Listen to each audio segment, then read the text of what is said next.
With environmental disaster looming from an ever-growing oil spill, the president sends top brass to the Gulf and promises federal aid.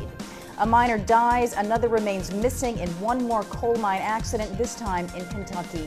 And it's been nearly a year since the House passed the Waxman-Markey bill. What one Energy Committee member says about waiting for the Senate to act. From the Energy News Center in Washington, D.C., this is the Energy Report with Susan McGinnis. Good afternoon, I'm Susan McGinnis. Thanks for joining us for the Energy Report. President Obama is sending in his cabinet cavalry to the oil spill now creeping ever closer to the Gulf Coast. Interior Secretary Ken Salazar, Homeland Security Secretary Janet Napolitano, and EPA Administrator Lisa Jackson are all heading to the area to oversee efforts to stop the spill from making landfall, which could happen tomorrow. They'll coordinate 16 federal agencies working with BP to contain 3 leaks from the Deepwater Horizon well. Leaks that could be sending an estimated 210,000 gallons a day of crude into the Gulf of Mexico. BP is ultimately responsible.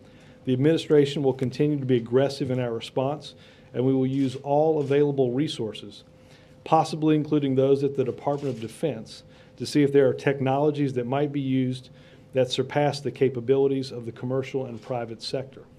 Napolitano says about 1,100 workers are mobilized so far. BP says the cleanup is running $6 million a day, and the fallout has started for the industry. Salazar has ordered immediate safety inspections of all rigs in the Gulf, and he's invited CEOs of all major companies drilling in the Gulf to meet with him late today to talk about what can be done in the short term to clean up this mess and ensure another accident doesn't happen. Well, one miner is dead and another is missing after a cave-in at a coal mine in western Kentucky. This happened late last night when a section of roof gave way about 24,000 feet underground in the Webster County coal Dotiki mine operated by Alliance Coal. At least 2 other workers escaped. Rescue crews are on the scene, but so far no contact has been made with the missing miner.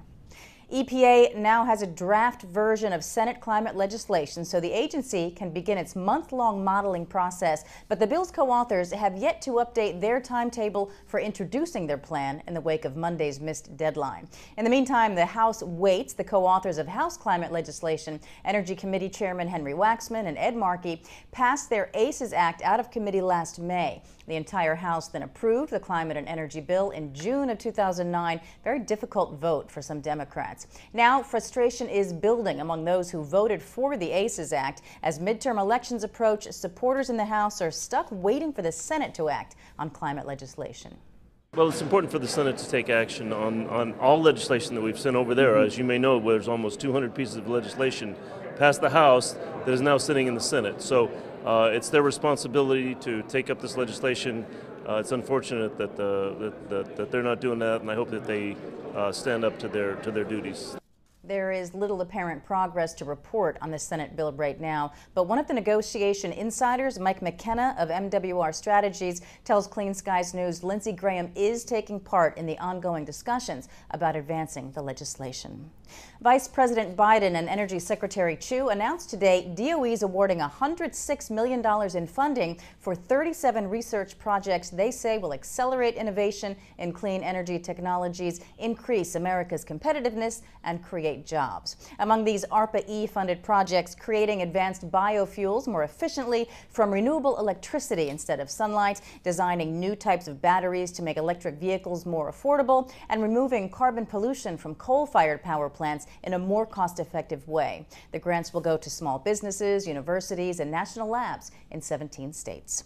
Meantime, Secretary Chu announced today he'll travel to China on May 24th to talk energy. He'll visit with government officials, members of academia, members of the private sector in Beijing and Shanghai to learn more about ways the 2 countries can work together on clean energy research and technology development. Last month, the Secretary announced $37.5 million in funding over the next 5 years to support the U.S.-China Clean Energy Research Center. This CERC center will facilitate joint research and development of clean energy technologies by teams of scientists and engineers from both countries.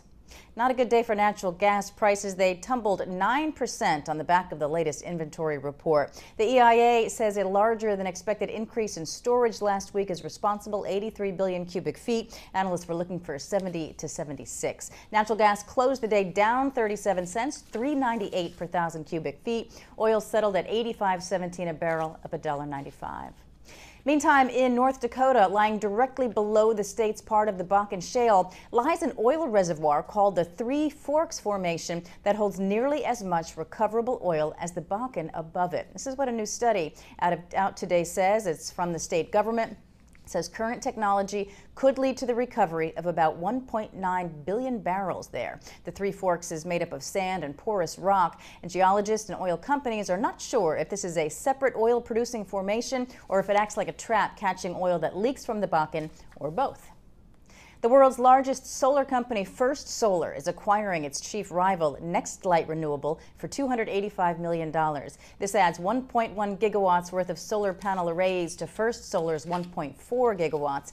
NextLight has power purchase deals for more than 520 megawatts with PG&E. That'll give First Solar a bigger presence in California. First Solar shares surged 16% today after announcing its quarterly earnings beat analysts' estimates. The company also hiked its 2010 forecast thanks to stronger than expected European demand for solar panels. A massive turbine generator from the 3 Mile Island unit that is partially melted down in 1979 is now on its way to a new plant in North Carolina. Pennsylvania State Police say this 465-ton generator set out for Middletown early this morning, destined for the Progress Energy-owned Harris nuclear plant near New Hill, North Carolina. The generator's been in storage since the accident. NRC says it was not contaminated in that accident. Officials for the company moving the generator say it'll take about 4 days to transport this 250-foot behemoth to Maryland. Then it'll travel by barge to Virginia, then by heavy-duty rail car to North Carolina. Russian Prime Minister Vladimir Putin is calling for a cleanup of Russia's Arctic territory. He's ordered the removal of thousands of barrels of fuel buried in the snow that had been left unused by a Soviet-era military base. Putin made the announcement from the Arctic as he joined a group of scientists tracking endangered polar bears. Of the 25,000 polar bears remaining in the wild, about 6,000 are in Russian territory. Putin's visit to the Arctic also served to bring attention to Russia's strategic interest in this area and its untapped oil and gas reserves. About 90 billion barrels of oil and a third of the world's undiscovered natural gas lie hidden in the region.